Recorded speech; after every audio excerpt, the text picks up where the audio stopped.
own eyes. No, not at all, Martha. That's the farthest thing that I would ever do. I was simply reiterating what the FBI and what the Department of Homeland Security have relayed to us about what they've been able to corroborate. And we haven't been able to corroborate everything. I said many of the corroborated sightings have turned out to be piloted aircraft. I didn't say all of them, and what I said was those are the ones we were able to corroborate. There's certainly ones that we have not been able to, and we don't know the answer to it. And I strongly recommend that for folks that are seeing these things and documenting them to share that as they can with the Department of Homeland Security and the FBI, all right, well, let's the do investigators. that. Let's share it with you right now. Let's put up this photo. This is the close-up one. Here we go. This is in Bernardsville, New Jersey. So, John, are you able to see this photo? No, ma'am. You don't have a monitor there? No, actually, I turned the monitor off. It distracts me, so I didn't see it. All right. I'm sorry. Well, you'll have to take a look at it after, but I can describe it to you. It is large. It has a white bar that goes through the middle. The right-hand side is half lit up white on the top and red on the bottom. The other side is green. So what would that, you're a former military person yourself. You're an admiral. You're the White House National Security Communications advisor. I'm sure you have seen some of these images. So what is that we're looking at? It's difficult for me to tell you, Martha.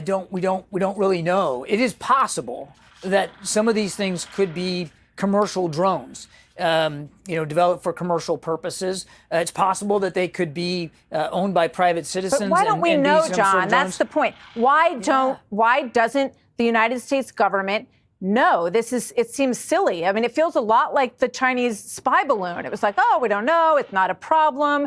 Then we watched it go all the way across the country, and we kept hearing, we're not really sure where it came from until we saw it popped and, floated down over the ocean. That's not quite how it went. We were very honest with the American people that we knew it was Chinese, and we knew that where it was going to go, and we were pretty comfortable given the analysis that there wasn't going to be an intelligence threat by it. And we shot it down once it was over safe waters and wasn't going to hurt anybody. But back to this. Why don't we know?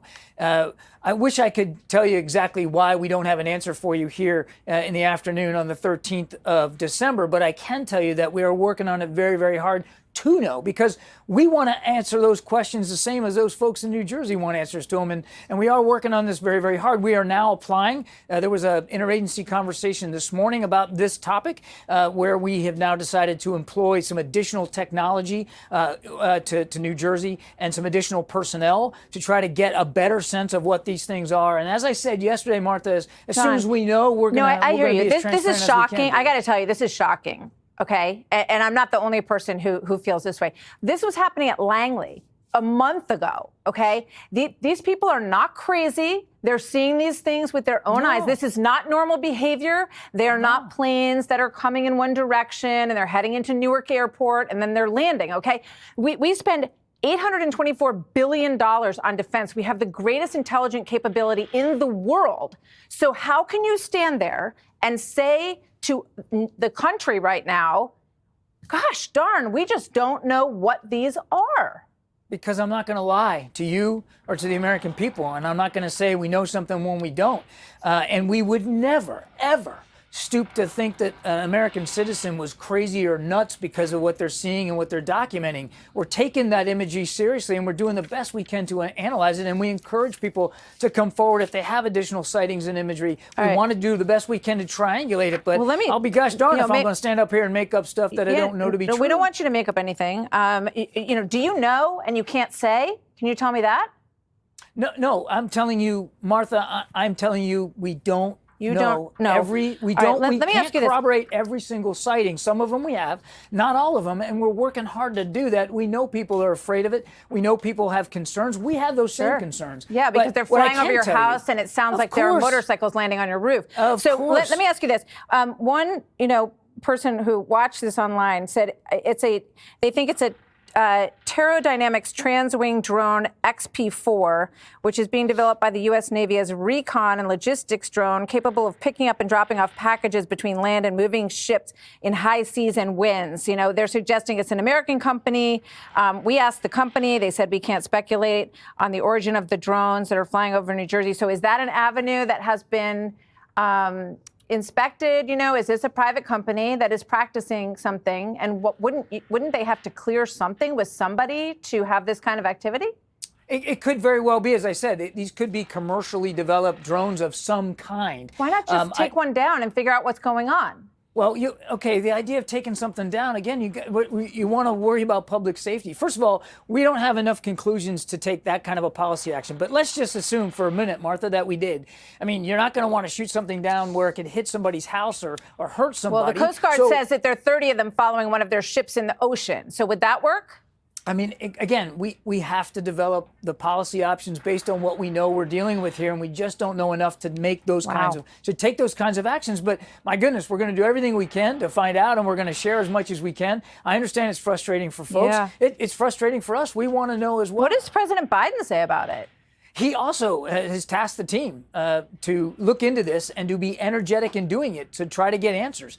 He saw some of these images yesterday. He has talked to his team, including his top leaders, including at the Defense Department. And have you called in like AI experts or said, like, why don't we ask Elon Musk what he thinks, or brought in outside experts? We're working really hard right now inside in the interagency, and certainly supporting the FBI and DHS as they investigate this. And if we need to have additional conversations with people outside the lifelines, we certainly will do that. But I want to make sure I don't get ahead of the investigators and what they're doing. It just seems weird. I mean, people, they're low. They fly fairly low, some of these. It just, I think, is amazing that the White House has no idea what's going on. I think that makes people feel really unsettled. In New Jersey, they sent out an intelligence bulletin, I should say, issued in December of 2024 with recommendations for encountering downed UAVs. And it says a downed or landed drone should not be approached.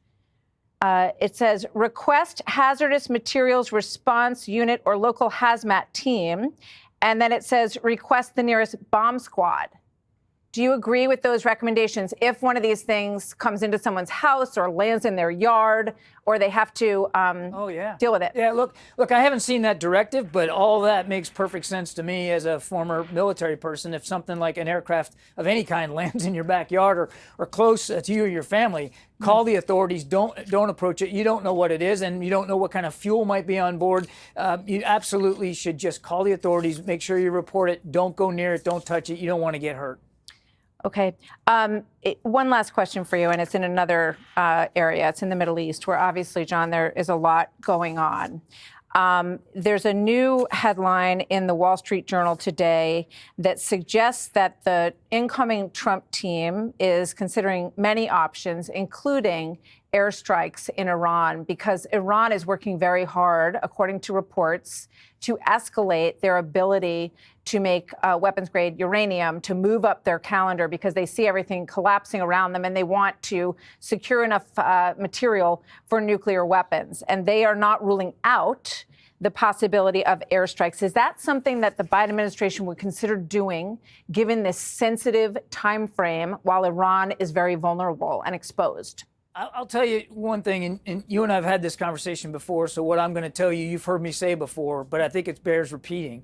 President Biden has made it very clear we will not allow Iran to achieve a nuclear weapons capability, and we will not take any option off the table to prevent that outcome. I'm not going to speculate here today and tell you what will happen or not happen over the next 40 some odd days, but the president has been crystal clear. They will not be allowed to achieve that outcome, that kind of capability. And we want to make sure on the national security team that he has all the options available to him to prevent that sort of outcome. So are you saying President Biden would also consider airstrikes on Iranian nuclear facilities before his term is up?